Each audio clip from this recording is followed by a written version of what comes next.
समुदच्यते पूर्णस्य पूर्णमादाय पूर्णमेवावशिष्यते। ॐ शान्तिः शान्तिः शान्तिः। शङ्करं शङ्कराचार्यं केशवं बादरायणं सूत्रभाष्य कृतौ वन्दे भगवन्तौ पुनः पुनः। ईश्वरो गुरुरात्मेति मूर्तिभेदविभागिने व्योमवद्व्याप्तदेहाय दक्षिणामूर्तये नमः। सच्चिदानन्दरूपाय विश्वोत्पत्त्यादिहेतवे तापत्रयविनाशाय श्रीकृष्णाय वयं नुमः।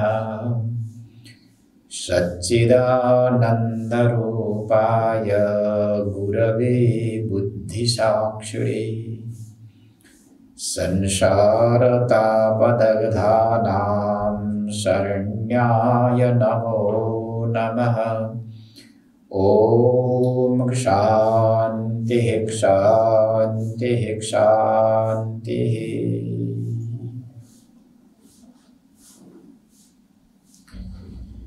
श्रीमद्भागवत महापुराण महर्षि वेदव्यास को अनुपम ग्रन्थ शुक शास्त्र, जसलाई परमहंस संहिता भनेर बताइएको छ। सन्यासी अर्थात चतुर्थाश्रममा रहेका महात्माहरूको परम धनको रूपमा श्रीमद्भागवतलाई लिएको छ। यो साक्षात वेद तुल्य छ, किनकि संहिता शब्द प्रयोग गरिएको छ। संहिता वेदमा प्रयोग गरिन्छ। साक्षात वेद तुल्य भएको श्रीमद्भागवत ग्रन्थको एकादश स्कन्धलाई लिएर हामीले आफ्नो स्वाध्यायलाई अगाडि बढाइरहेका छौं। नैमिषारण्य नक्षत्रमा 88,000 ऋषि समक्ष पावन प्रसंग सुत महर्षिले प्रस्तुत गरिरहनु भएको छ। गंगा किनारा हरिद्वारमा व्यासनन्दन, विरक्त शिरोमणि सुखदेव स्वामी, अमलात्मा विमलात्मा महापुरुषले प्रसंगको उपदेश गरिरहनु भएको छ। हामी एकादश स्कन्धको पृष्ठभूमिमा नै रहेका छौं। त हिजोको प्रसंगमा हामीले प्रस्तुत गरिसकेका छौं। भगवान योगेश्वर श्रीकृष्णको सुधर्मा सभामा रहने ऋषिमुनि महर्षिहरूलाई स्वेच्छानुसार अर्थात आफ्नो इच्छा अनुसार सबैलाई विदा गरिसक्नु भएको छ ऋषिहरूलाई। तो अहिलेसम्म वसुदेवको घरमा भगवान योगेश्वर श्रीकृष्ण देवताको रूपले रहनु भएको थियो भने अब भगवान योगेश्वर श्रीकृष्ण कालको रूपले पनि रहनु भएको छ। जुन प्रयोजनको लागि भगवान श्रीकृष्णले अवतार धारण गर्नु भएको थियो, लगभग त्यो अब पूर्ण भइसकेको छ र थोरै मात्रै बाँकी छ। यदुवंशीहरू अत्यन्त उद्धत बनेका छन्, अहंकारी बनेका छन्। हामी भगवान श्रीकृष्णका सन्तति हौं, सारा वैभव हाम्रो अधीनमा छ,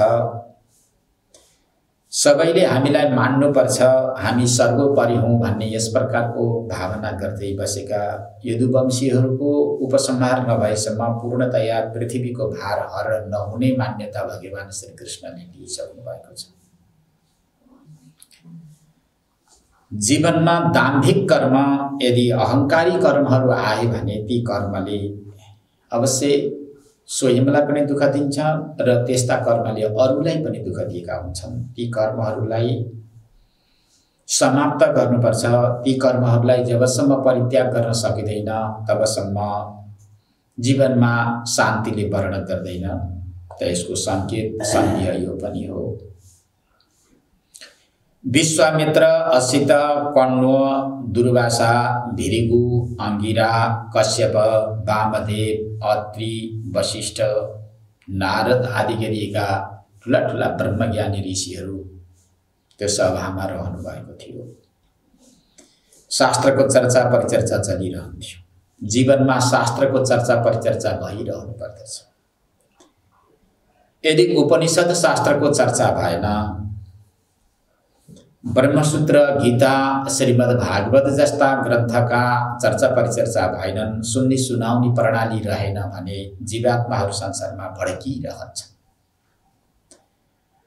भुलेको आफ्नो अधिष्ठान स्वरूप आत्मालाई संसाराटवीमा भ्रमण गरिरहेका जीवात्माहरूले कदापि जान्न बुझ्न सक्दैनन् र अशान्ति, असन्तुष्टि यसलाई उनीहरूले त्याग गर्न पनि सक्दैनन्। त्यसैले शास्त्रको चर्चा भइरहनु पर्दछ। यी ग्रन्थहरूको चर्चा परिचर्चा पनि ज्ञानीहरूका नगिचमा अर्थात् गुरुका नगिचमा बसेर गर्नु पर्दछ भन्ने सङ्केत ऋषिमुनि महर्षिहरूले गरिरहनु भएको छ। हामीले पनि सङ्केत गरिसकेका छौँ। ऋषिहरूलाई अचानक विदा गरिदिएपछि पिण्डारक नामक तीर्थ क्षेत्रमा गएर ऋषिहरूले आफ्नो साधनालाई अगाडि बढाउँदैछ। प्रथम आश्रमदेखि लिएर चतुर्थ आश्रमसम्मका सुखको खोजीमा हिँडिरहेका व्यक्तिहरूले तीर्थाश्रयमा रहनु, तीर्थको मर्यादालाई परिपालन गर्नु, पुण्य क्षेत्रमा रहेर ब्रह्मको चिन्तन गर्नु वा धर्म कर्म अनुष्ठानहरूलाई अगाडि बढाइरहनु यो शास्त्रको निर्देशन हो। प्राय गरेर साधकहरूलाई तीर्थमा रहनु शास्त्रको निर्देशन छ। बडे बडे ऋषि मुनि महर्षिहरू ती क्षेत्रमा बसेर त्यो तीर्थलाई पनि तीर्थ बनाएका हुन्छन्। प्राय कलियुगको प्रभाव कमी परेको हुन्छ तीर्थमा। त्यसैले साधकहरू, मुमुक्षुहरू, सन्त महात्माहरू जङ्गललाई रुचाउनुहुन्छ, गङ्गा किनारालाई रुचाउनुहुन्छ। अमुक क्षेत्र तीर्थ क्षेत्र हो भनेर जो शास्त्रले निर्देशन गरेको छ त्यस्तो क्षेत्रमा रहन बस्न रुचाउनुहुन्छ। त्यो रुचाउनुमा कारण के छ त ती क्षेत्रमा बसेर गरिएको साधन सिद्ध हुने भएकोले ती क्षेत्रलाई नै उनीहरूले रोजेका हुन्छन्। त भगवान श्रीकृष्णद्वारा विदा गरिएका ऋषिहरू तीर्थ क्षेत्रमा बसेर आफ्नो चिन्तन, आफ्नो साधनालाई अगाडि बढाइरहनु भएको थियो। आफ्नो शास्त्रको चर्चा परिचर्चा गरिरहनु भएको थियो। अब एउटा त्यहाँ घटना घट्छ। क्रीडन्तस्तानुपव्रज्य कुमारा यदुनन्दनाः उपसंगृह्य पप्रच्छु रविनीता विनीतवत्। अब प्रसङ्ग आउँछ। राजा परीक्षितले प्रश्न गरेका थिए, ब्राह्मणका सेवी अर्थात् ब्राह्मण सेवी ऋषिमुनि महर्षिहरूका उपासक दान पुण्य तीर्थ व्रत गर्नमा अत्यन्त दक्ष भएका यी यदुकुमारमा झै झगडा कसरी उत्पन्न भयो? ब्रह्मज्ञानी ऋषिहरूले ती यदुकुमारहरूलाई श्राप कुन कारणले दिनुभयो भन्ने प्रश्न थियो। त त्यही उत्तर यहाँ प्रारम्भ गर्दै सुखदेव स्वामी भन्नुहुन्छ, यदुनन्दनाः कुमाराः, यदुनन्दन अर्थात् यदुवंशीहरूलाई आनन्द प्रदान गर्ने ती यदुकुमारहरू, यदुवंशीहरू खेल्दै खेल्दै एक दिन ती ऋषिहरूका नजिकमा पुगिए। अनुपव्रज्य भनेर यहाँ पंक्ति प्रस्तुत गर्दै भन्नुहुन्छ, क्रीडा गर्दै गर्दै खेल्दै खेल्दै आफ्नै मुद्रामा आफ्नै प्रकृतिमा रमाउँदै गरेका ती यदुनन्दन यदुकुमारहरू एक दिन साधना र त्रिकालदर्शी ऋषि मुनि महर्षिहरूका नजिकमा पुगे। त उनका नगिचमा गएर उपसंगृह तिनको नगिचमा गएर चरण स्पर्श पनि गर्दछ। झोक्छन्, अत्यन्त नम्र मुद्रामा रहे जस्तो देखिएको छ, परन्तु तिनीहरू नम्र थिएनन्। महर्षि वेदव्यास पंक्ति लेख्दै भन्नुहुन्छ, सुखदेव स्वामीले उपदेश गर्दै भन्नुहुन्छ, अविनीता विनीतवत पप्रच्छु। उनीहरू कस्ता छन्? अविनीत छन्, उद्धत छन्। उनीहरू भित्र कुनै त्यस्तो शुद्ध भावना छैन, जो कि ऋषि मुनि महर्षिहरू कहाँ जसरी जानुपर्छ, गुरुका नगिचमा जुन मुद्राले जानुपर्छ, आशीर्वाद प्रदान गर्ने महामनस्वीहरूका नगिचमा जसरी जानुपर्दछ, त ती यदुकुमारहरू त्यो मुद्रामा गएका छैन। भित्रबाट अविनीत छन्, परन्तु विनीतवत अत्यन्त झुके जस्ता, नम्र जस्ता देखिएर नगिचमा गएका छन्। भित्र अत्यन्त कुटिलता छ उनीहरूको। तो भाव कस्तो छ त? यी ऋषिहरू हाम्रा नगिचमा बसेका छन्, हाम्रो सम्पत्ति खाइरहेका छन्, आफूलाई साधु सन्त कहलाएका छन्, आफूलाई आचार्य माने ठानेका छन्, त यिनीहरूमा त्यस्तो गुरुत्व शक्ति छ कि छैन? यी असली महात्मा हुन् कि होइनन्? यिनीहरूमा के कस्तो शक्ति छ भन्ने शक्तिको परीक्षण गर्नको लागि, ऋषिहरूको परीक्षण गर्नको लागि अविनीत भएका, अत्यन्त उद्धत उद्दण्ड भएका यी यदुकुमारहरू, विनीतवत भनेको अत्यन्त भक्त जस्तो भएर, झुकेर, अत्यन्त नम्र भएर, सत्वगुणले युक्त भए जस्ता मुद्रामा यिनीहरू ऋषिहरूका नगिचमा गएर, ऋषिहरू अत्यन्त साधनरत हुनुहुन्छ, संसारसँग कुनै प्रकारको सम्बन्ध छैन, यस्ता नगिचमा, यस्ता ऋषिका नगिचमा गएर चरण स्पर्श गर्दै उनीहरूले अब आफ्नो विषयवस्तु प्रस्तुत गर्नेछन्। त उनीहरू कुन भेषमा गएका छन्, के कस्तो प्रकृतिलाई अपनाएर गएका छन्, ऋषिहरूका नगिचमा जानु पर्थ्यो कसरी, तर गएका छन् कसरी, त यसमा भेद हुन्छ। ऋषि, गुरु, माता पिता र श्रद्धेय व्यक्तिका नगिचमा कुन मुद्रामा, कुन भेषमा, कुन उद्देश्य लिएर जानुपर्ने हो, यो विषयवस्तुलाई नबुझेका छँदा धन सम्पत्तिद्वारा, कुल यौवनको मदद्वारा अत्यन्त मदी बनेका, गर्वले युक्त भएका यी यदुवंशीहरू, अर्थात् यदुवंशमा उत्पन्न भएका यी कुमारहरू ऋषिहरूका नगिचमा जाँदा उनीहरूको वेश कस्तो थियो? ते वेशयित्वा स्त्री वेशैः साम्बं जाम्बवती सुतम् एषा पृच्छति वो विप्रा अन्तर्वत्न्यसि देक्षणा प्रष्टुं विलज्जति साक्षात् प्रवृता मोघ दर्शनाः प्रशोष्यन्ति पुत्रकामा किंचित् सञ्जनयिष्यति। त उनीहरू एउटा बहाना बनाए।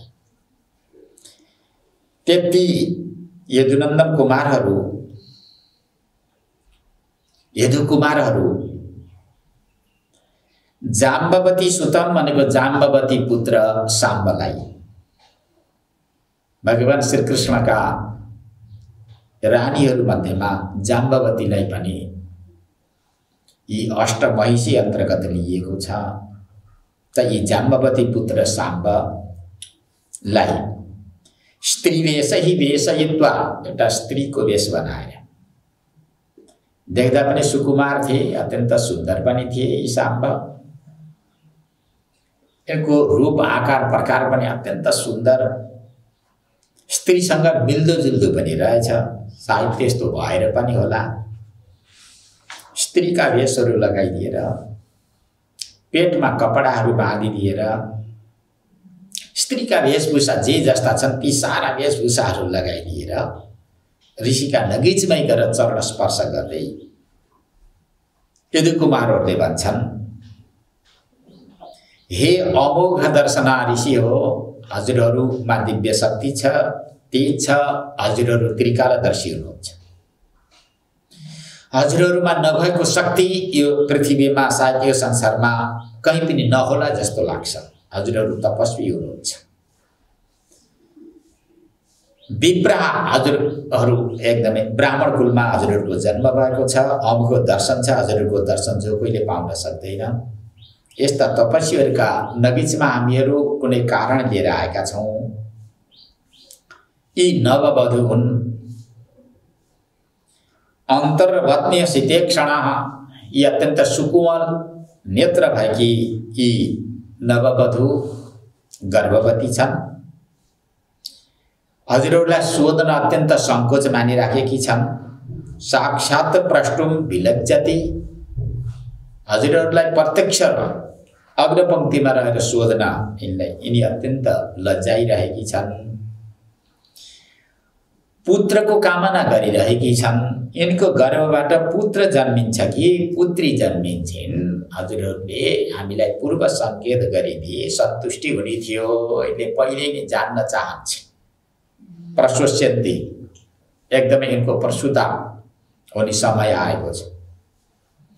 पुत्रको कामना गरेकी छन्, पुत्रको इच्छा गरिराखेकी छन्।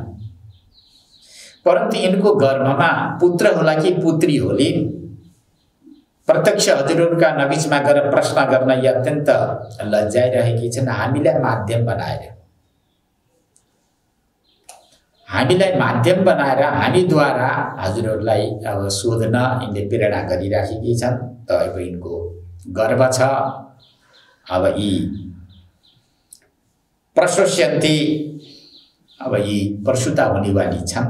त यिनका गर्भबाट के जन्मिन्छ हजुरहरूले पहिले नै सूचना दिए, अर्थात् पहिले नै केही सङ्केत गरिदिए, यिनलाई आत्मसन्तुष्टि हुने थियो र हामीहरूको पनि आत्मसन्तुष्टि हुने थियो भनेर यसरी ती यदुकुमारहरूले, एक त उनी स्त्री थिइनन्, साम्बा थिए, ऋषिहरूको परीक्षण गर्नको लागि कुचेष्टा गरे यिनीहरूले।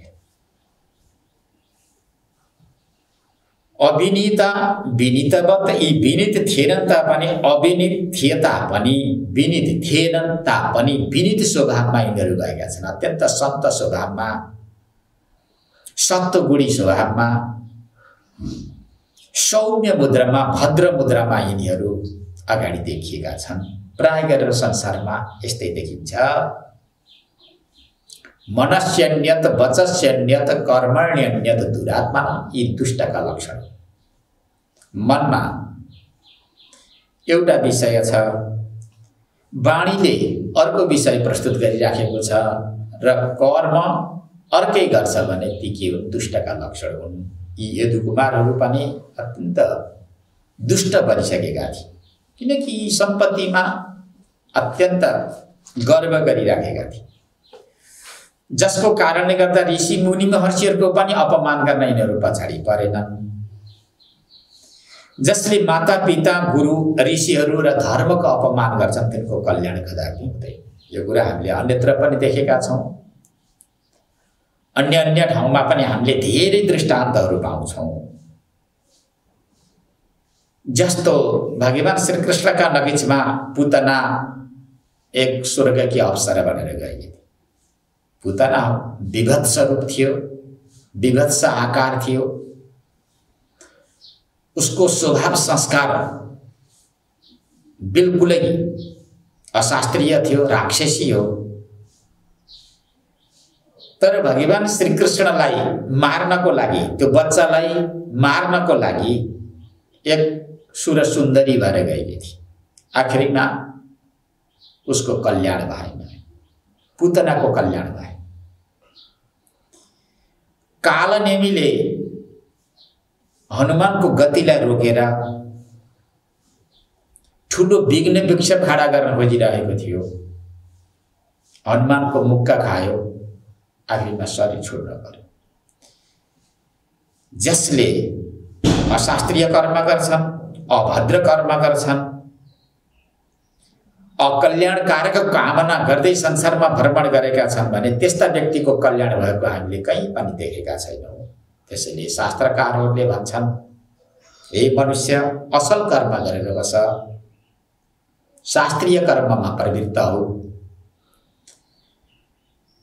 सर्वे भवन्तु सुखिनः सर्वे सन्तु निरामया यस प्रकारको भावना गर्दै गर्दै संसारमा बस बाँच आफ्नो आयुलाई परीक्षा गर भनेर शास्त्रकारहरूले संकेत गर्नुहुन्छ। ऋषिमुनि महर्षिहरूले यही नीति निर्देशन गर्नुहुन्छ। यदि धन सम्पत्तिको आधारमा धर्मको अपमान, ऋषिमुनि महर्षिहरूको अपमान, मातापिताको अपमान, दुखी दरिद्री गरिबहरूको अपमान गर्दै गयो भने तिनको अपमान होइन, स्वयंले नै अपमान सहनुपर्छ, अपमानित हुनुपर्दछ र उसले आफ्नो जिन्दगीलाई सखाप गरेको हुन्छ, ध्वस्त गरेको हुन्छ। उसको कल्याण कदापि हुन सक्दैन भन्ने दृष्टान्त हामीले अन्यत्र पनि पाउने गरेका छौँ। त यसरी ऋषिहरूको पटक पटक उनीहरूले अपमान गरे। एक पटक मात्र सोधेनन्, तर ऋषिहरू आफ्नै मुद्रामा हुनुहुन्थ्यो। यदुकुमारहरूको जुन भनाइ थियो, ऋषिहरू पटक पटक सोधिनु भएको थियो, त्यसमा त्यति धेरै ध्यान दिनु भए, आफ्नै मुद्रामा रहनु भएको थियो र पनि पटक पटक सोधिसकेपछि अब ऋषिहरूलाई पनि रिस उठ्न थाल्यो। जस्तो यहाँहरूलाई थाहा छ, चन्दनको दाउरो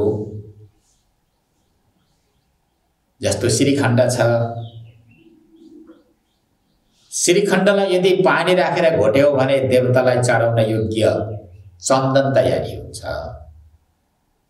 पानी राखेर पानीका साथमा घोड्दै घोड्दै गयौँ भने भगवानका ललाटमा लगाउने, भगवान शङ्करका शिरमा लगाउने, शिवलिङ्गमा लगाउने, इष्टदेवका शिरमा लगाउने चन्दन तयारी हुन्छ भने यदि खाली काठ घोट्न थाल्यो भने आगो निक्लिन्छ।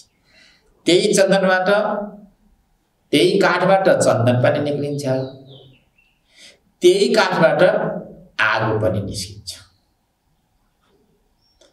अब त्यसको प्रयोग गर्ने पद्धति छ, कुन पद्धति अनुसार उसले प्रयोग गरेको छ त्यही अनुसार उसले प्राप्त गर्दछ। त्यो ऋषिहरूलाई बारम्बार यिनीहरूले सताए, ऋषिहरू सतिएका छन्। ऋषिहरूलाई थाहा भइसकेको छ कि यिनीहरू छद्मवेश धारण गरेर आइरहेका छन्, हामीलाई सताउनको लागि आइरहेका छन्, हाम्रो परीक्षण गर्नको लागि आएका छन् भन्ने कुरा ऋषिहरूलाई पहिले जानकारी भइसकेको छ र पनि शान्त मुद्रामा हुनुहुन्थ्यो। पटक पटक सताइसकेपछि अब यिनलाई दण्ड दिनुपर्छ। यदि यी उद्धत अभिनीत व्यक्तिहरूलाई दण्ड दिएनौ,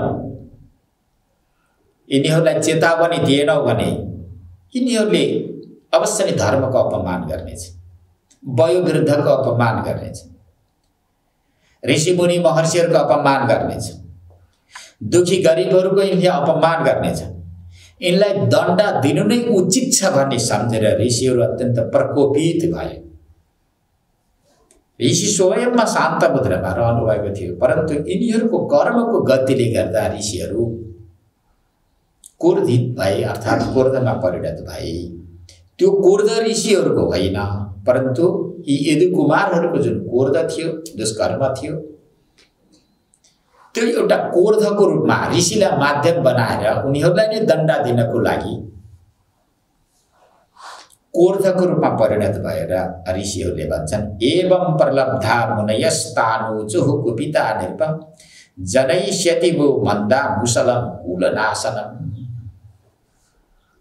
प्रलब्धा एवं प्रलब्धा, यसरी बारम्बार सताइएका, तिरस्कृत भएका ऋषिहरूलाई रिस उठ्यो, अत्यन्त कुपित भए।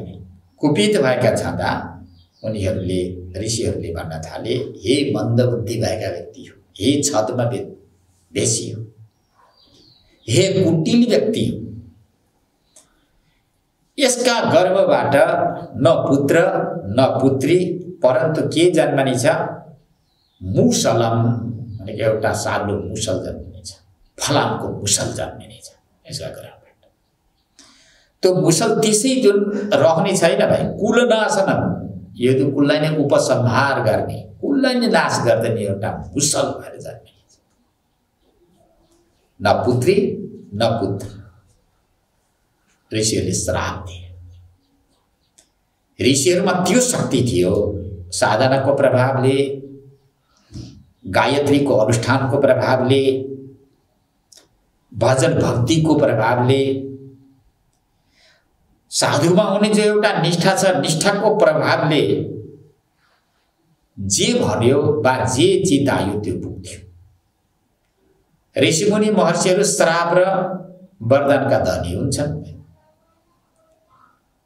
उनका हातमा श्राप पनि हुन्छ र वरदान पनि हुन्छ।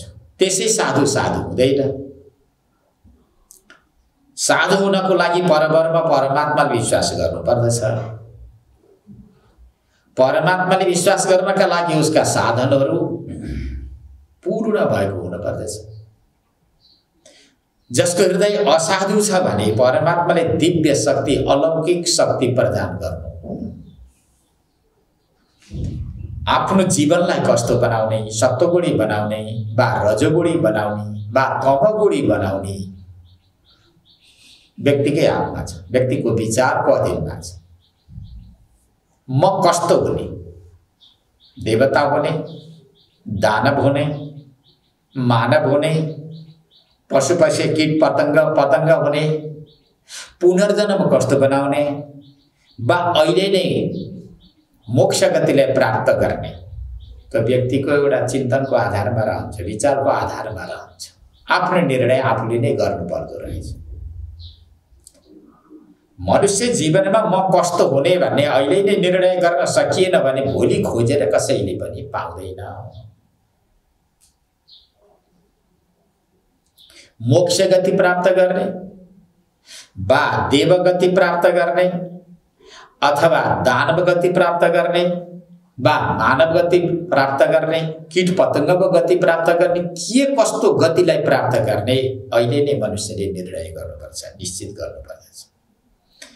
कस्ता कर्म गर्नाले मोक्ष स्वरूप परमात्मालाई प्राप्त गर्न सकिन्छ, मुक्तात्मा, अमलात्मा, विमलात्मा बन्न सकिन्छ, के कस्ता कर्म गर्नाले देव योनिलाई प्राप्त गर्न सकिन्छ, कस्ता कर्म गर्नाले मानव र मानवेतर शरीरलाई प्राप्त गर्न सकिन्छ, यो विषयमा शास्त्र साक्षी छ र शास्त्रले सदैव नीति निर्देशन गरिरहेको छ। यह शास्त्र विधिमुत सिरिज वर्तते कामकारत न सिद्धिम वाप्नोति न सुखम न प्राप्यते। शास्त्र विधिलाई परित्याग गरेर, शास्त्र जो नीति छ, शिष्टाचार छ, त्यसलाई परित्याग गरेर अशास्त्रीय कर्म गर्छन् भने त्यस्ता व्यक्तिहरूले तदनुकूलका फल अवश्य नै प्राप्त गर्दछन्। अर्थात् कर्म अनुसारका फल जीवहरूले प्राप्त गर्दछन् भन्ने प्रसङ्ग यहाँबाट जानकारी हुन आउँछ। त्यसैले ऋषिहरू त्यसै रिसाएका होइन। ऋषिहरूले दण्ड यदि नदिने हो, तिनीहरूलाई चेतावनी नदिने हो भने यस्ता उद्धत व्यक्तिहरूले सारा दुनियाँलाई सताउँछन्, सारा दुनियाँलाई दुःख दिन्छन्। त्यही भएर ऋषिहरूले श्राप पनि दिन्छन् र वरदान पनि दिन्छन्। आफ्नो साधनाको प्रभावले, आफ्नो चिन्तनको प्रभावले उनीहरू श्राप र वरदानका धनी भएका हुन्छन्। उनीहरूले जे पनि गर्न सक्छन्। यस्ता ऋषिहरूले यहाँ श्राप दिए। उनीहरूको कुकृत्य कर्म, अविनीत स्वभाव, कुटिलपन अब मृत्युको रूपमा परिणत भयो। मृत्यु त्यसै आउने होइन, व्यक्तिको कर्म र संस्कारले वर्ण गर्ने। उसको संस्कार कस्तो छ, उसको कर्म कस्तो छ र त्यो अनुसार उसले मृत्युलाई वर्ण गर्दो रहेछ भन्ने प्रसङ्ग पनि यहाँबाट थाहा हुन्छ। ऋषिले श्राप दिए। समय त्यस्तै थियो, त्यस्ता ऋषि मुनि महर्षिहरू थिए जसले श्राप दिँदा तत्कालै श्राप लाग्थ्यो, उनीहरू पतन हुन्थे। समय कालखण्ड त्यस्तो थियो, साधना त्यस्ता थिए, ऋषि मुनि महर्षिहरू त्यस्ता हुनुहुन्थ्यो। हजारौं वर्ष बाँच भनेर वरदान दिँदा वा तिम्रो दुःख निवृत्ति होस् भनेर आशीर्वाद दिँदा लाग्थ्यो। अहिले किन लाग्दैन? श्राप दिँदा पनि लाग्दैन, त्यो वरदान दिँदा पनि लाग्दैन। यो ब्राह्मणहरूमा रहेको जुन तेज, दिव्य तेज, अलौकिक तेज कहाँ गयो? यदि चर्चा परिचर्चा गर्दै जाँदा अहिले त्यस्ता ब्राह्मणहरू रहेनन्। ब्राह्मणहरूमा रहने जुन ब्राह्मणत्व हो त्यो ब्राह्मणत्व रहेन। खानपान ठिक रहेन, उनीहरूका नियम आचरणहरू ठिक रहेनन्, अत्यन्त छदमा बेसी हुन थाले, खानपान सारा व्यवहार जति बिगार्नुको कारणले गर्दा ब्राह्मणका हातमा रहने जुन श्राप र वरदान हो त्यो श्राप र वरदानले छोडेर गएको देखिन्छ। त त्यसपछि ऋषिहरूले श्राप दिए। श्राप दिइसकेपछि उनीहरू अत्यन्त कम्पित हुन थाले। तच्छ्रुत्वा तेति संत्रस्ता विमुच्य सहसोदराम। त त्यो श्राप सुनिसकेपछि यी यदुकुमारहरू अत्यन्त त्रसित भए, एकदमै त्रसित भए। केही पर जङ्गलमा गएर उनीहरूले यो ऋषिहरूले भनेको यदा कदा त पुग्न पनि सक्छ है, कहिलेकाहीँ हुन पनि सक्छ। यदि यिनीहरूले भने जस्तै भयो भने यिनीहरू ब्रह्मज्ञानी रहेछन्, तेजस्वी रहेछन्, सच्चा ऋषिहरू रहेछन्। यदि होइन रहेछ भने, यदि यो पुगेन भने यिनीहरूलाई हामीले दण्ड दिनुपर्छ भन्ने विचार गर्दै केही टाढा जङ्गलमा गएर उनको पेट खोलेर, अर्थात् पेटमा बाँधिएका कपडाहरू खोलेर, उनीहरू त कपडा पेटमा राखिदिएर पटुकाहरू बाँधिदिएर विभिन्न प्रकारका त्यहाँ उपायहरू अपनाएर गएका थिए। त्यसपछि तिनीहरूले त्यो कपडा अनि बाहिरका बन्धनलाई खोलेर यसो हेर्दा त मुसल नै देखियो, सानो मुसल, न छोरो न छोरी, परन्तु देखिन्छ मुसल। साम्बस्य ददृशुस्तस्मिन् मुसलम खल्व यस्मयम्। फलामको एउटा मुसल देखि। मुसल देखिसकेपछि बडा उनीहरू त्रसित भए, कम्पित भए, काँप्न थाले। कहाँ जाउँ, के गरौँ, कसो गरौँ, यस प्रकारको भावना उनीहरूभित्र जागृति हुन थाल्यो, त्रसित हुन थाले उनीहरू। किनकि कसैले अपराध गर्दछ भने आफूले गरेको अपराधको कारणले व्यक्ति स्वयं सशङ्कित भएको हुन्छ। कृतः अपराधः स्वयमेव सम्पत्ति। जसले अपराध गर्दछ, असत्य कर्म गर्दछ, असत्य कर्मको प्रभावले त्यो व्यक्ति स्वयं दण्डित भएको हुन्छ, अरूले दण्ड दिन पनि पर्दैन। कसैले गर्हित कर्म गर्दै जान्छ भने गर्हित कर्म नै त्यसको लागि यमराज भएर आएको। कसैको मनमा पाप वृत्ति आएको छ, खराब चिन्तन र विचार आएको छ भने त्यो व्यक्तिलाई त्यही खराब चिन्तन र विचारले नै दण्ड दिएको हुन्छ। त्यो नै यमराजको रूपमा परिणत भएको हुन्छ। त्यसको जीवनमा तेज देखिँदैन, कान्ति देखिँदैन, नयाँ ऊर्जा केही पनि देखिँदैन, किनकि त्यसको कर्म नै खराब छ। खराब चिन्तन गर्न थाल्यो, खराब विचार हृदयमा ल्याउन थाल्यो भने मन मलिन, मति मलिन हुन्छ। जसको मन मलिन्छ, मति मलिन्छ भने त्यो व्यक्तिको चेहरामा पनि ऊर्जा आउन सक्दैन। यो हामीले गरेको अनुभव देखिराखेका छौँ। कुनै व्यक्ति अत्यन्त सशङ्कित भएर नगिचमा आएको छ भने विचार गर्नुपर्छ कि यो भित्र के तरङ्गहरू छन्। यसको मन शुद्ध छैन, यसको मन पवित्र छैन, यही तर्क वितर्क कुतर्क गर्दै आइरहेको छ भन्ने कुरा त्यसको चेहराबाट जानकारी हुन्छ। त यिनीहरू अत्यन्त त्रसित भए। अब के हुने हो, कसो हुने हो? ऋषिहरूको हामीले अपमान गर्यौँ, ऋषिद्वारा श्राप हामीले पाइसकेका छौँ। ऋषिहरूले भनेका छन् कुललाई नै नाश गर्छ अरे यो मुसलले, यस्तो कर्म किन गरे औँला भनेर पश्चाताप पनि भए। घरमा आगो लाग्नुभन्दा पूर्व नै पोखरी खनेर ठिक तयार पारेर बसेको भए ठिक हुन्छ। घरमा आगो लागिसकेपछि व्यक्ति पोखरी खन्न गयो भने त्यो सम्भव छ। कर्म बिराउनुभन्दा पहिले नै व्यक्तिले सोच्नुपर्छ कि मैले के गर्दैछु, शास्त्रानुकूलित व्यवहारहरू हुँदैछन् कि छैनन्, गुरुको उपदेश अनुसार मद्वारा कर्म भएका छन् कि छैनन् भन्ने यो विषयवस्तु यथा समयमा विचार र चिन्तन गर्न सक्यो भने व्यक्ति देवता हुन्छ। त्यो व्यक्ति कहिल्यै पनि मलिन हुनु पर्दैन। त गर्नुभन्दा पहिले विचार नगर्ने, एक अन्धो बनेर, मूर्ख बनेर नेत्रहीन व्यक्तिले जसरी अगाडि के छ भन्ने कुरा देख्न सक्दैन वा देख्दैन र खाडलमा पनि खर्च छ, त्यस्तै प्रकारले विवेक रूपी नेत्र बन्द भएका व्यक्तिले कर्तव्य के हो, अकर्तव्य के हो,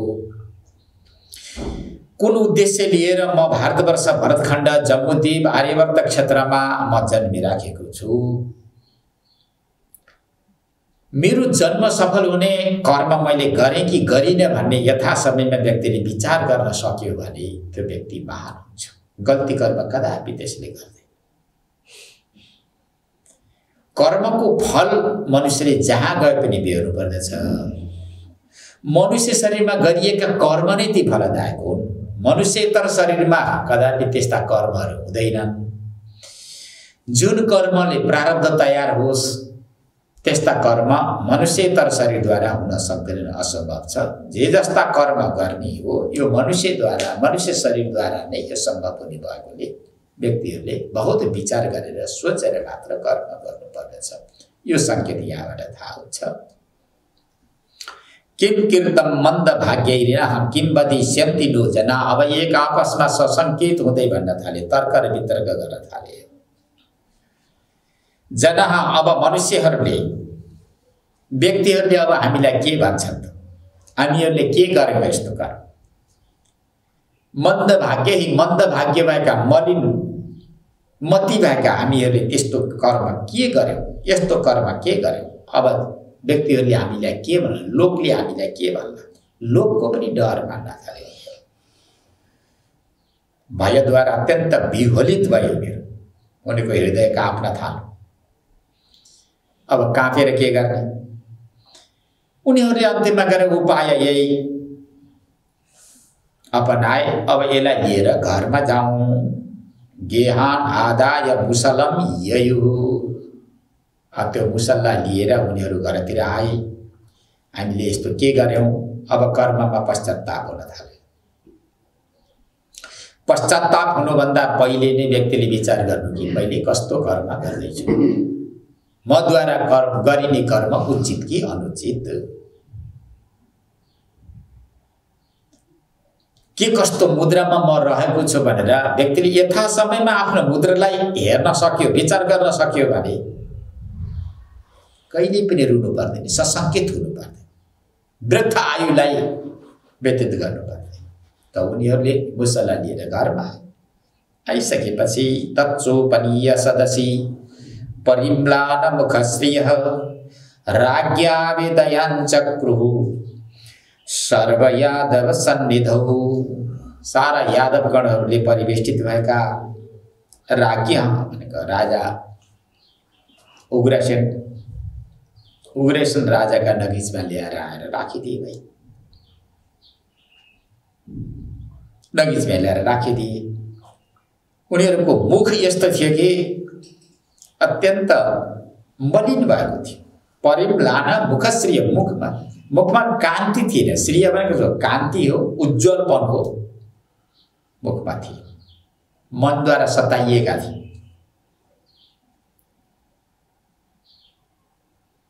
त्यो सभा सदस्य भनेको सभा जो समारोह छ, सारा यादव गणद्वारा परिवेष्टित हुनुभएको राजर्षि उग्रसेनका नगिचमा ल्याएर समर्पण गर्दै भन्न थाले, हामीले यस्तो यस्तो गर्यौं, हामी ऋषिहरूका नगिचमा गयौं, ठुला ठुला ऋषिहरू जुन बसेर तपस्या गरिरहनु भएको थियो उहाँका नगिचमा गएर हामीले यस्तो यस्तो अपमानजनक कर्महरू गर्यौं, यो भन्यौं। ऋषिहरूले यसरी हामीलाई श्राप दिनुभयो, यो यस्तो शब्दको प्रयोग गर्नुभयो। उहाँहरूले गरेको जुन प्रयोग अर्थात् शब्दको प्रयोग छ, त्यो शब्दद्वारा हामीहरू अत्यन्त सशंकित भयौं। त्यसपछि केही पर जंगलमा गएर हेर्दा हामीले मुसललाई देख्यौं।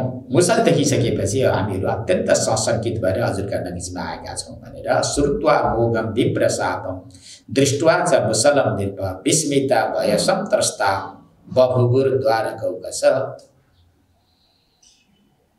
द्वारका नगरीमा ब्राह्मणहरूको यो श्राप बडा विचित्रको श्राप देखियो। ऋषिमुनि महर्षिहरूको श्राप हो यो, जस्तो तस्तो श्राप होइन, ब्राह्मणको श्राप हो यो, सामान्य व्यक्तिको श्राप होइन। ऋषिहरूको श्राप स्वरूप मुसललाई देखिसकेपछि राजा उग्रसेन र उहाँका परिवारहरू पनि अत्यन्त सशङ्कित भए। अब यो सबैले सुनिरहेको चरित्र हो, यो कोही नयाँ चरित्र त होइन। श्रीमद्भागवत एकादश स्कन्धको पृष्ठभूमिमा यही देखिन्छ। विस्मिता अत्यन्त आश्चर्यचकित भए र भयले सन्त्रसित पनि भए तिनीहरू। द्वारकामा रहेका जति थिए उनीहरू, द्वारकावासीहरू, त्यो नगर निवासीहरू सारा भयद्वारा सन्त्रसित भए। आश्चर्य पनि उनीहरूलाई लाग्यो, हेर ऋषिहरूको श्राप कस्तो हुँदो रहेछ। ऋषिमुनि महर्षिहरूको र धर्मको मातापिताको अपमान नगर्नु भनेर सबैले सङ्केत गरेका थिए। आज उद्धत भएका, अविनीत, कुटिल स्वभाव भएका यदुकुमारहरूले ऋषिहरूको अपमान गरे, ऋषिहरूले श्राप दिए। अब ऋषिहरूको श्राप एउटा फलामको मुसलको रूपमा देखियो। अब के हुने हो भन्ने यो तर्क र वितर्क चल्न थाल्यो त सभामा। ठुलो सभामा अब के हुन्छ हाम्रो कुल, भविष्य के हुने हो, अब यो कुल खानदान वंश परम्परा रहन्छ कि रहँदैन, हाम्रा कुलमा जन्मेका व्यक्तिहरूको गतिविधि के हुन्छ भन्ने यी विभिन्न प्रकारका तर्क र वितर्कले द्वारका नगर निवासीहरूका हृदयमा अत्यन्त सशङ्कित बनायो। अनि त्यसपछि अब केही न केही निर्णय त लिनु पर्यो। निर्णय लिने क्रममा तत्सुरुडयित्वा मुसलं यदुराजः स आहुकः समुद्रसलिले प्राच्य लोहं चास्यवशेषितम्। आहुकः यदुराजः, आहुकः यदुराज उग्रसेनले सबैलाई नीति निर्देशन गर्नुभयो। अब जो भयो सो भयो, अब हुने कुरा भयो, घट्ने घटना घटिसक्यो। यदुकुमारहरूले ऋषिहरूको अपमान गरिसके, अब केही न केही उपाय त अपनाउनु पर्दछ भनेर तत्चुरुडयित्वा मुसलम, अब सारा अब नगर निवासीहरूलाई लगाएर बलिया पहलवानहरूलाई लगाएर समुद्रको किनारमा गएर उनीहरूले त्यो मुसललाई घोट्न थाले। किनकि अब सिधै छोडिदिउँ वा यत्तिकै छोडिदिउँ भने यही मुसलद्वारा मारमार होला, काटाकाट होला, एकै अर्कालाई यही मुसलले प्रहार गरेर घाइते बनाउलन वा मारिदेलन। तर यसरी नै छोडिदिनु भन्दा यसलाई केही उपाय अपनाउँदा राम्रो हुन्छ भन्ने कुरा राजा आहुक भनेको उग्रसेनले विचार गरेर पहलवानहरू जो बलिया थिए उनीहरूलाई समुद्रको किनारमा गएर घोट्न लगाए। तत्चुरुड युद्ध भनेको चुरुड बनाउन थाले, घोट्दा एकदमै चुरुड। त्यसपछि के भयो त, राजर्षि परीक्षितको जिज्ञासा अनुसार त्यो चूर्ण त भयो, घोटिसकेपछि के भयो त भन्दा समुद्रमा बगाइदिए। समुद्र सलिले प्राचल लोहम चास्य वशेषितम, त समुद्रमा बगाइदिए। त्यो समुद्रमा बगिरहेका ती फलमका चूर्णहरू के भए त, यस विषयमा पनि यहाँ अवान्तर प्रश्न थियो। यसको उत्तर यो 22वां श्लोकमा गएर दिनुहुन्छ।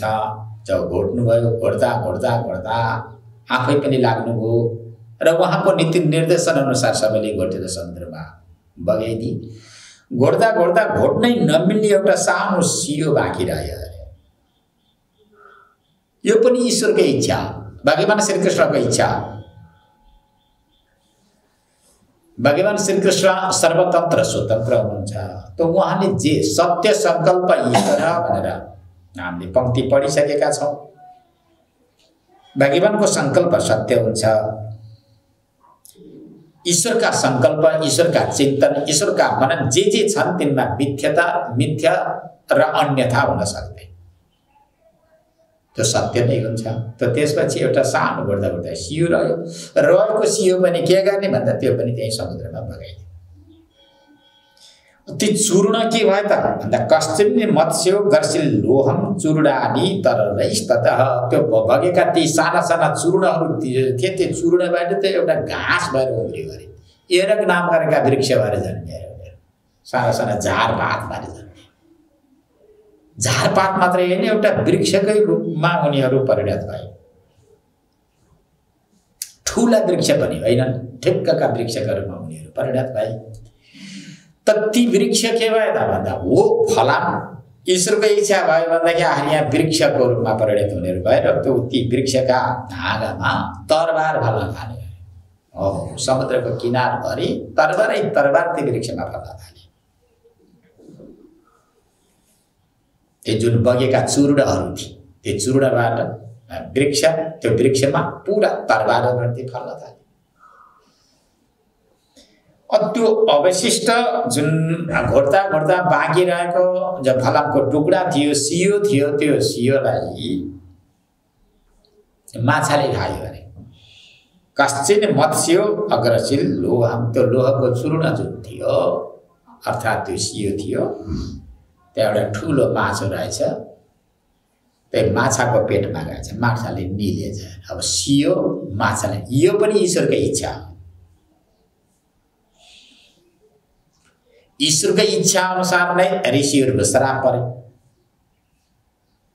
पेटमा कपडा थियो त्यो कपड फलाममा परिणत भयो हेरौँ न कतिसम्म आश्चर्य छ ईश्वरको इच्छा भयो भने कि त्यही भएर कर्तुम अकर्तुम अन्यथा कर्तुम सर्वसमर्थ भनेको साम्बाको पेटमा के थियो त कपडा थियो त्यो कपडा केमा परिणत भयो एउटा मुसल फलाममा परिणत भयो त्यो फलामलाई त्यो मुसललाई पनि घोटेर समुद्रमा बगाइयो त्यो बगेको फलामबाट के वृक्ष हुनु सम्भव छ त असम्भव छ कसैले बनाउन सक्दैन तर ईश्वरको इच्छा हो एरक नाम गरेका वृक्ष भनिन्छ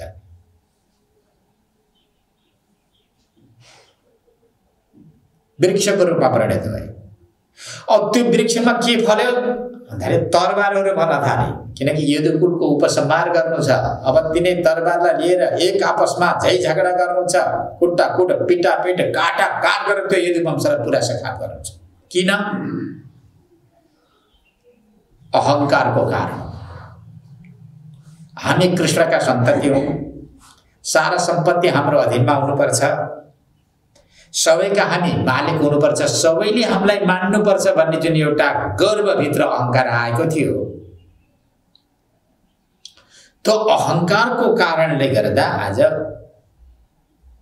यदुकुल उपसंहार हुने माध्यम तयार भयो ठुलो माध्यम तयार भयो यो के थियो यो पनि ईश्वरको इच्छा थियो ईश्वरको इच्छाले नै ऋषिलाई कोर्द उत्पन्न भयो कपड फलाममा परिणत भयो अब त्यो फलाम चूर्णमा परिणत भयो त्यो चूर्ण वृक्षमा तरबार के भएन त्यहाँ सबै भयो अब अवशिष्ट त्यो बाँकी रहेको एउटा सुई थियो त्यो सुई पनि के भयो सियो जस्तो थियो त्यो माछाले निल्यो त्यो माछा पनि मरिसक्यो रहेछ त्यत्रो सियो निल्दाखेरि पनि मरेको रहेछ उसको पेटमा गयो उयमानानि वेलायाम लग्नान्यासन कलैरकः ऐरकः भनेर बताइए ऐरक नाम गरेको वृक्ष उत्पन्न भयो भन्ने अर्थ हो यहाँ त्यो एउटा माछाले खाएको त्यो सुई के भयो त त्यसपछि भनिएको थियो मत्स्यो गृहीतो मत्स्यग्नैरे जाले नान्नेहि सहर्णवे अर्णवे भनेको त्यो समुद्रमा जाल हान्दै हान्दै एउटा माझी गएको थियो जसले माछा खान्थ्यो मछली खाइरहन्थ्यो त्यो जाल लिएर माछा मार्नको लागि गएको थियो त्यो व्याधा त त्यसपछि उले जालमा पार्यो त्यही माछा परेछ लिएर आयो घरमा लिएर आएर उसको पेट चिरेर हेर्दा त एउटा सुई पो देख्यो भाइ हो व्याधा हो त माछा पनि मार्थ्यो हातमा धनुबाण लिएर जंगलमा गएर अन्य पशु पक्षीहरूलाई पनि मार्थ्यो वध गर्थ्यो आखिरमा व्याधा हो अब व्याधामा के विधि निषेध हुन्छ, कहिले समुद्रमा जान्छ, कहिले नदी किनारामा जान्छ, माछाहरू मार्छ, वा जलचर जलभित्र रहेका प्राणीहरूलाई मारेर लिएर आएर खान्छ, आफ्ना परिवारलाई खुवाउँछ। यता कता धनुबाण लिन्छ, जङ्गलमा जान्छ, जङ्गलमा रहेका प्राणीहरूलाई वध गर्छ, अनि शिकार ल्याउँछ, आउँछ, आफूले खान्छ, परिवारलाई खुवाउँछ। उसको खानदान वंश परम्परा नै त्यस्तै छ।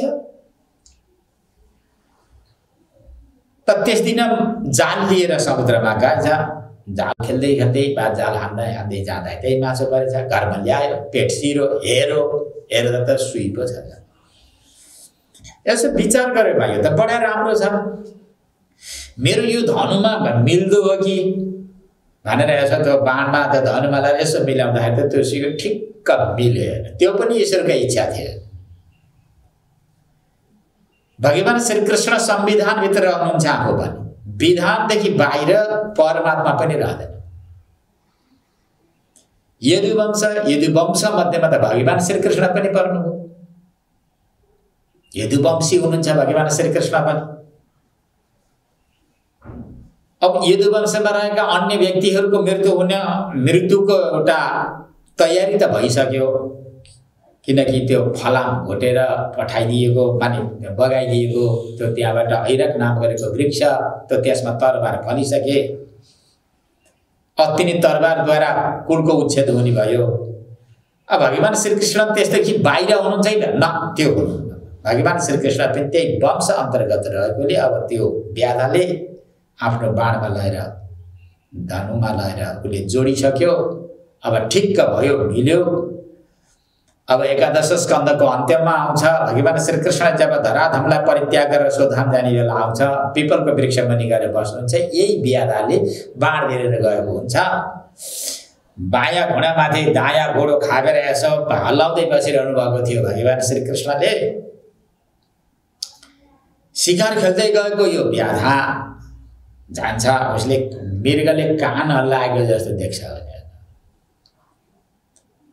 किनकि यो विधानभित्र भगवान श्रीकृष्ण पनि रहनु भएकोले अब उसो कान हल्लेको, गोडो हल्लेको त कान हल्ले जस्तो देखिन्छ, मृग नै हो भन्ने उसले भावना गर्छ। मृग बुद्धिले जब त्यो व्याधाले बाण छोडिदिइसकेपछि भगवान श्रीकृष्णको बुढी औँलोमा गएर लाग्छ, यही थियो। यो विधि तयार गरिदिनु भयो भगवान श्रीकृष्णले। तस्योदरगतम लोहम ससल्य लुब्धको करो, त्यो लुब्धक जुन हो व्याधा हो, त यसले पेट फुकायो, हेर्यो, अब सुई भेटायो, बाणमा लयो, राख्यो। अब यो पद्धति पनि तयार हो। यो पनि भगवान श्रीकृष्णकै इच्छा हो। परब्रह्म परमात्माको जस्तो इच्छा हुन्छ, सृष्टि तदनुसारै परिचालित हुन्छ। यो अन्यथा हुन सक्दैन। जीवका कल्पना, जीवका जो संकल्पहरू छन् ती सबै पूरा हुन्छन् भन्नु छैन। यो संसारमा जति जीवहरू छन्, जीवले जस्ता जस्ता कल्पनाहरू गर्छन्, ती सबै कल्पनाहरू पूरा गर्ने हो भने सायद यस्ता सृष्टि अर्बौं भए पनि यो सृष्टिले थाम्ने थिएन, किनकि जीव अल्पज्ञ हो। मायालाई स्वीकार वा अज्ञानलाई स्वीकार गरेर बसिराखेको छ। शरीर इन्द्रियमा उसको आग्रह छ, थोरै जान्दछ उसले, जसको नाम नै अल्पज्ञ छ। एउटा सीमित घेरो भित्रको वस्तुलाई मात्र उसले जान्दछ। त्यसका संकल्पमा कहिल्यै पनि पूर्णता हुँदैन। हामीले पनि विचार गरौँ, जे जति संकल्प गर्छौँ ती सारा संकल्प जति सिद्ध हुने हो भने सृष्टि के हुने थियो भन्न सकिन्छ। जीवहरूका जे जति संकल्प छन्, यी संकल्प पूर्ति नहुनु पनि ईश्वरकै इच्छा। जीवमा पूर्णता आउनको लागि परमात्मालाई नै जान्नु पर्दछ। जबसम्म परमात्मालाई जान्न सक्दैन, अधिष्ठान स्वरूप आफ्नो चैतन्यलाई, आफ्नो मूल धनलाई प्राप्त गर्न सक्दैन, तबसम्म त्यसमा पूर्णता आउँदै आउँदैन। यो कुरा ठिक। अब ईश्वर हो, ईश्वरका संकल्प पूरा हुन्छन्, उसका संकल्पमा अन्यथा हुँदैन। यी सबै कुरा ईश्वरको इच्छाद्वारा नै त्यहाँ तयार भएको छ, किनकि धर्म रक्षा हेतु भगवान श्रीकृष्णको त्यहाँ जन्म भएको छ। सन्त महापुरुषहरूको रक्षा हेतु नै भगवान श्रीकृष्णको जन्म भएकोले ऋषिमुनि महर्षिहरूलाई नै माध्यम बनाऊ। यदुकुमार जस्ता उद्धत व्यक्तिहरूद्वारा पीडित भएका ऋषिहरूको पनि रक्षा गर्नुभयो। यो पनि भगवान श्रीकृष्णको इच्छा हो। त्यसपछि के भयो भने जिज्ञासा थियो राजर्षि परीक्षितको, भगवान ज्ञात सर्वार्थ ईश्वरोपि तदन्यथा कर्तुम नैच्छद विप्रशापम कालरूप्यन्यर्मोदत। कालरूपी भगवान योगेश्वर श्रीकृष्णले चाहेको भए उहाँ ईश्वर हुनुहुन्थ्यो, यसलाई अन्यथा गर्न सक्नुहुन्थ्यो। ज्ञात सर्वार्थ त्यहाँभित्र के भइरहेको थियो यो सारा विषय वस्तु भगवान श्रीकृष्णलाई सबै थाहा थियो।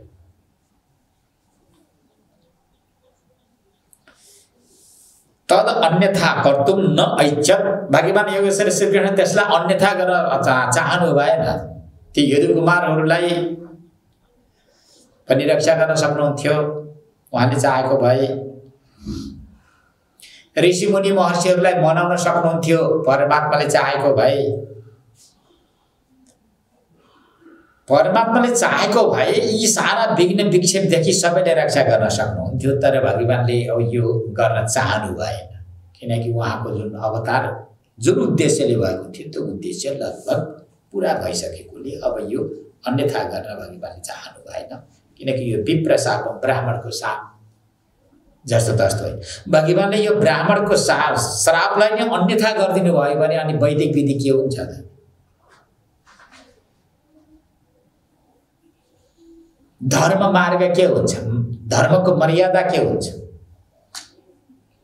यसमा खलबल छुट्छ। खलबल छुट्यो भनेदेखि एउटा सृष्टिको क्रम नै बिग्रिन्छ।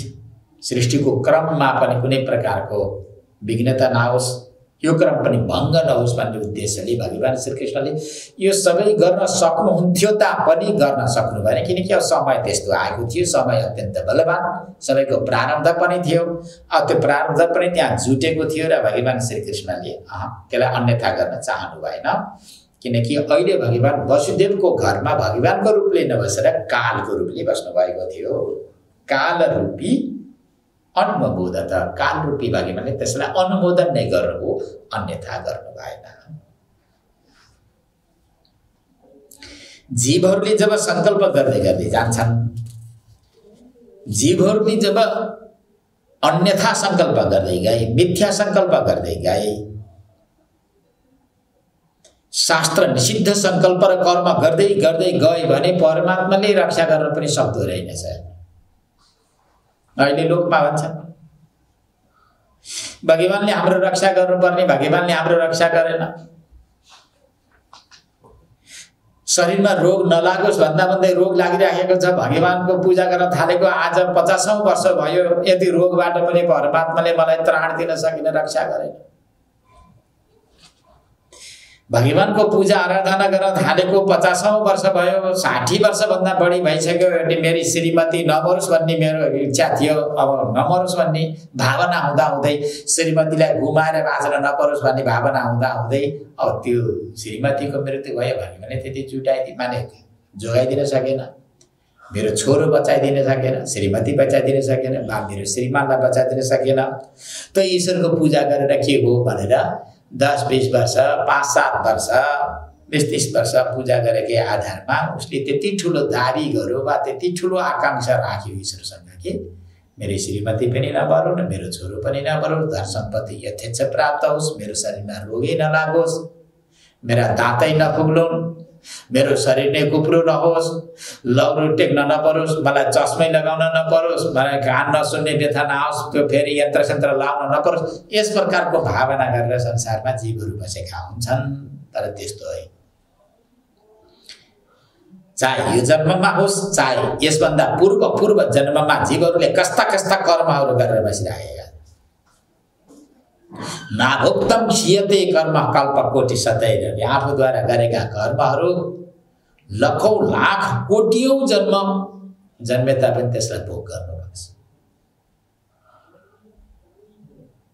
शास्त्र साक्षी छ, उपदेश गर्नको लागि तयार भएर बसिराखेको छ, उपदेश गरिराखेकै छ। अब यो गर, यो नगर, यो कर्तव्य हो, यो अकर्तव्य हो भनेर नीति निर्देशन गर्दा गर्दै पनि अकर्तव्य कर्मलाई पनि कर्तव्य नै हो, निषेध गरेको वस्तुलाई पनि यो अनिषेधित हो भन्ने यस भावनाद्वारा उसले कर्म गर्दै गयो भने अब उसले फल नभोगेर हुन्छ। अनि ईश्वरले तत्कालै बचाउँछ, तत्कालै ईश्वरले बचाइदिने अवसर त दिएको छ परमात्माले प्रशस्त। मनुष्यलाई यति अवसर दिएको छ, स्वतन्त्र शरीर दिनु, स्वतन्त्र इन्द्रियहरू दिनु, मन बुद्धि चित्त अहंकार जस्ता रत्नहरू दिएर पठाउनु, शास्त्र चाहिन्छ भनेर सकल शास्त्रहरू दिएर पठाउनु, उपासना गर्नुपर्छ भनेर निर्गुण परब्रह्म परमात्मा आफू सगुण बनिदिएर आउनु, शास्त्र स्वयं पढेर फेरि ज्ञान हुन सक्दैन भनेर शास्त्रको व्याख्या गरिदिने आचार्यहरूलाई तयार गरेर पठाइदिनु। यो सारा वस्तु सुलभ बनाइदिँदै पनि बिहोसी भएर, कामान्ध भएर, मदान्ध भएर, कुलान्ध भएर, विद्यान्ध भएर अगाडि बढ्छ भने त्यस्ता व्यक्तिले प्रारब्ध भोग्न गरे कसले भोग्न? अनि फेरि ईश्वरले मिलाइदिएन, यता बचाइदिएन, उता बचाइदिएन, रोग किन पठाइदियो? म छिटो बुढो नहुने भनेको छिटो बुढो किन भए? ईश्वरले मलाई कमसेकम युवा नै राख्दिने। यस्ता यस्ता प्रकारका आकांक्षा पनि जीवहरूका हुन सक्छन्। जीवहरूले जस्ता जस्ता कल्पना गर्छन् त्यही ईश्वरले पुरा गरिदिन सक्छ। पुरा नगरिदिनु नै वरदान हो, पुरा गरिदिए त झन् उद्धत हुन्छ, उद्दण्ड हुन्छ। जस्तो यदुकुमारहरूको दृष्टान्त। प्रचुर मात्रामा धन सम्पत्ति यदि यदुकुमारलाई प्राप्त नभएको भए, यथा समयमा भगवान श्रीकृष्णले उनीहरूको रक्षा नगरेको भए, उनीहरूलाई वैभव सम्पत्ति प्रदान नगरेको भए सायद यिनीहरू यसरी यी कुटिल हुने थिएन। खराब वृत्ति, खराब चिन्तन लिएर सायद ऋषिहरूका नबिचमा यिनीहरू जाने थिए। प्रचुर मात्रामा धन सम्पत्ति, ऐश आराम, सुख यो प्रदान ईश्वरले दिएको। प्रचुर मात्रामा सुख प्रदान गर्नु पनि एक प्रकारको श्रापै हुन सक्छ। व्यक्ति जीवात्मा अहंकारी हुन सक्छ, दाम्भिक हुन सक्छ। ईश्वरले त जति दिएर उसको प्रारब्ध क्षेपण हुन्छ त्यति मात्र दिन सक्छ, त्यति नै त्यसको लागि पथ्य हुन सक्छ। त्यसैले ईश्वरले यो दिएन ऊ दिएन, यति वर्ष पूजा गरेँ, ईश्वरको नाममा म तीर्थ गएँ, ईश्वरका नाममा म व्रत बसेँ, अमुक अमुक सम्पत्ति प्राप्त गर्नुपर्ने हो, मेरा सन्तान परिवार यस्ता यस्ता हुनुपर्ने हो, यति वर्ष मैले जुन पूजा गरिसकेँ, आराधना गरिसकेँ, ईश्वरको नाममा तीर्थ व्रत दान पुण्य धेरै गरिसकेँ भनेर व्यक्तिले दाबी गरेको हुन्छ। यसभन्दा पहिला मैले कस्ता कस्ता कर्म गरेँ भनेर यसभन्दा पूर्व गरिएका कर्मको अन्वेषण जीवहरूले गर्न चाहँदैनन्। त्यसैले ईश्वरलाई दोष दिन्छन्, ईश्वरमा मिथ्या आरोप लगाउँछन्। तर त्यो लगाउनु आवश्यकता छैन, त्यो बुद्धिमानी होइन, यी मूर्खका विचार हुन्, मूर्खका चिन्तन हुन्। यसरी अब यदुकुमारहरूलाई भगवान श्रीकृष्णकै इच्छा अनुसार अब श्राप परेको छ। यदुकुमार मात्र होइन, यदुकुललाई नै श्राप परिसकेको छ। र यसरी अब यदुकुल उपसंहार हुने भगवान श्रीकृष्णले माध्यम तयार गर्नुभयो।